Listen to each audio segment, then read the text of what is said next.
एखादं यश मनुष्याला मिळालं तर ते यश पचवता सुद्धा आलं पाहिजे। यश पचवण्याकरता ज्याच्या आधारावर यश मिळवलं तो आधार मनुष्यानं कधी सोडू नये। ज्याच्या आधारावर यश मिळवलं त्या आधाराकडे वळून पाहत राहावं। मोठी माणसं पुढे चालतात पण अवलोकन करत चालतात, माग काय घडतंय, माग काय घडतंय, त्याला सिंहावलोकन म्हणतात। सिंह फक्त पुढे चालत नाही, सिंहाची चाल इतकी जबरदस्त आहे, सिंहाची चाल इतकी वजनात आहे की त्याच्या मागे अवलोकन करणाऱ्याला, त्याच्या माग काही फूट अंतरावर चालणाऱ्याला आणि पुढे चालणाऱ्याला, उजव्या हाताला आणि डाव्या हाताला त्याचा दरारा त्याला निर्माण करता येतो का?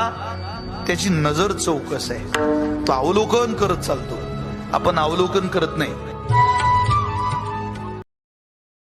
एखादं यश मनुष्याला मिळालं तर ते यश पचवता सुद्धा आलं पाहिजे। यश पचवण्याकरता ज्याच्या आधारावर यश मिळवलं तो आधार मनुष्यानं कधी सोडू नये। ज्याच्या आधारावर यश मिळवलं त्या आधाराकडे वळून पाहत राहावं। मोठी माणसं पुढे चालतात पण अवलोकन करत चालतात, माग काय घडतंय, माग काय घडतंय, त्याला सिंहावलोकन म्हणतात। सिंह फक्त पुढे चालत नाही, सिंहाची चाल इतकी जबरदस्त आहे, सिंहाची चाल इतकी वजनात आहे की त्याच्या मागे अवलोकन करणाऱ्याला, त्याच्या माग काही फूट अंतरावर चालणाऱ्याला आणि पुढे चालणाऱ्याला, उजव्या हाताला आणि डाव्या हाताला त्याचा दरारा त्याला निर्माण करता येतो का?